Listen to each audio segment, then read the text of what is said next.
బీకేపీఎల్డీ న్యూస్కి స్వాగతం. Supreme court chief justice పై దాడి, భారతదేశ సమగ్రతపై సనాతన దాడి. సుప్రీంకోర్టు చీఫ్ జస్టిస్ బీఆర్ గవాయ్పై బూటు విసిరిన లాయర్ను రాజద్రోహం నేరం కింద అరెస్టు చేయాలి. నిరసన ప్రదర్శనలో దళిత నేత నీలం నాగేందర్రావు. ప్రకాశం జిల్లా ఒంగోలులోని కలెక్టర్ కార్యాలయం ముందు చీఫ్ జస్టిస్ బీఆర్ గవాయ్పై దాడి యత్నానికి నిరసనగా దళిత హక్కుల పరిరక్షణ సమితి ఆధ్వర్యంలో నిరసన ప్రదర్శన జరిగింది. సుప్రీంకోర్టు చీఫ్ జస్టిస్ బీఆర్ గవాయ్పై సుప్రీంకోర్టులోని న్యాయవాది బూటు విసిరడం భారతదేశ సమగ్రతపై సనాతన దాడి అని దళిత హక్కుల పరిరక్షణ సమితి రాష్ట్ర అధ్యక్షులు నీలం నాగేందర్రావు అన్నారు. ఈ సందర్భంగా నీలం నాగేందర్రావు మాట్లాడుతూ 71 సంవత్సరాల వృద్ధ supreme court lawyer Rakesh Kishan RSS భావజాలంతో చీఫ్ జస్టిస్ పై బూటు విసిరి అవమానించారన్నారు. మధ్యప్రదేశ్లోని ఖజురహో ఆలయం సముదాయంలో విష్ణు విగ్రహాన్ని పునరుద్ధరించాలని దాఖలైన పిటిషన్ విచారణ సందర్భంగా సిజేఐ గవాయ్ వ్యాఖ్యలపై అసంతృప్తితోనే రాకేష్ కిషన్ బూటు విసిరారని ఢిల్లీ పోలీసులు చెప్పడాన్ని నాగేంద్ర తప్పుపట్టారు. తనను నిండు కోర్టులో అవమానించిన చీఫ్ జస్టిస్ గవాయ్ లాయర్లను విచారణ కొనసాగించమని కోరటం ఆయన ఉన్నత వ్యక్తిత్వానికి ఉదాహరణ అన్నారు. రాకేష్ కిషన్ను కోర్టు నుండి బయటకు తీసుకువెళ్తున్నప్పుడు సనాతన ధర్మ కా అపమాన్ నహీ సహేగా హిందుస్థాన్, సనాతన ధర్మాన్ని అవమానించడాన్ని భారతదేశం సహించదు అని కేకలు వేయడం లౌకిక భారతదేశంలో సనాతనం పేరుతో పెరుగుతున్న అరాచకానికి నిదర్శనమన్నారు. ఈ కార్యక్రమంలో మాదిగా సంక్షేమ పోరాట సమితి రాష్ట్ర అధ్యక్షుడు కొమ్ము సుజనా మాదిగా, మాలా మహానాడు అధ్యక్షులు దారా అంజయ్య, బాపట్ల జిల్లా ఎంఎస్పీఎస్ అధ్యక్షులు తేళ్ల జయరాజు, దళిత నాయకులు కాకుమాను రవి, పిల్లి మాల్యాద్రి, ఇట్టా కోటేశ్వరరావు, రూతమ్మ, బాలమ్మ తదితరులు పాల్గొన్నారు.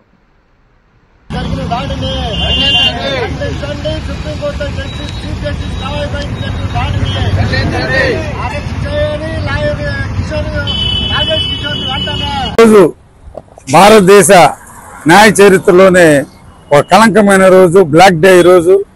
ఎందుకంటే భారతదేశం స్వాతంత్రం వచ్చిన తర్వాత 1950 నుంచి భారత రాజ్యాంగం అమలులోకి వచ్చిన తర్వాత భారతదేశానికి రెండవ చీఫ్ జస్టిస్గా గవాయ్ గారు ఉన్నారు.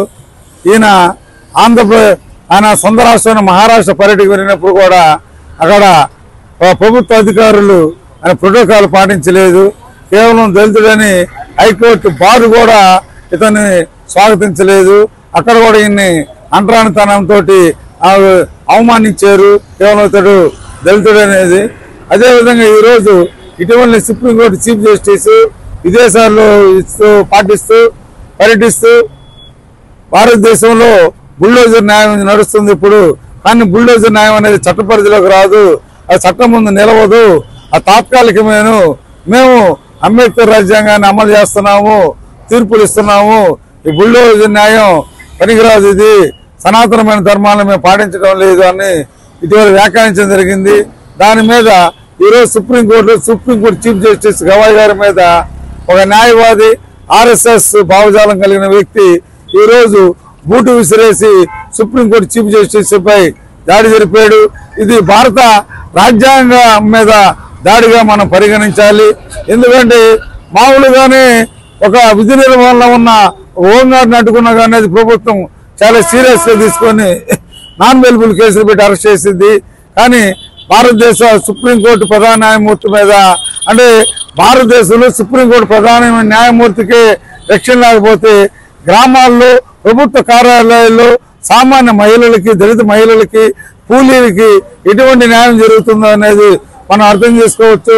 భారతదేశం ముఖ్యంగా ఈ కేంద్ర ప్రభుత్వంలో బీజేపీ సర్కారు అమలు వచ్చిన తర్వాత సనాతన ధర్మం పేరుతోటి మనుషుల్ని తినే ఆహారం మట్టి మీరు బడికి పోవటానికి లేదని, గుళ్ళకే పోవాలని, మసీదులు పోకూడదని, చర్చిలు పోకూడదని, తినే ఆహారం మీద ఆంక్షలు విధిస్తుంది, సనాతన ధర్మం పాటిస్తుంది.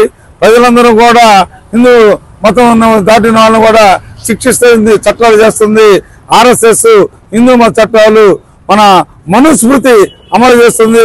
భారత రాజ్యాంగ స్థానంలో మనుస్మృతి అమలు చేయాలని ప్రయత్నిస్తుంది ఈ కేంద్ర ప్రభుత్వం. దానిలో భాగంగానే ఈరోజు సుప్రీంకోర్టు ప్రధాన న్యాయమూర్తి మీద ఒక ఆర్ఎస్ఎస్ మనువాది బూటు వేసి దాడి చేయబోయాడు. దీన్ని భారతదేశాన్ని పరిపాలిస్తున్న మోడీ ప్రభుత్వం ఆత్మ పరిశీలన చేసుకోవాలి. వాళ్ళు చెబుతున్న ఈ ప్రభావం సనాతన ధర్మం, మతత్వవాదం ఎలాగా మనుషుల రక్తనాళాలకు ఎక్కి ఏ విధంగా ఫాసిస్టులాగా సైకోలాగా వ్యవహరిస్తున్నారు. కాబట్టి దీని మీద వెంటనే సుప్రీంకోర్టు ప్రధాన న్యాయమూర్తిపై జరిగిన సనాతన మన పవర్ స్టార్ పవన్ కళ్యాణ్ గారు స్పందించాలి. చంద్రబాబు నాయుడు కానీ మోడీ కానీ ఈ సుప్రీంకోర్టు ప్రధాన న్యాయమూర్తి జరిగింది.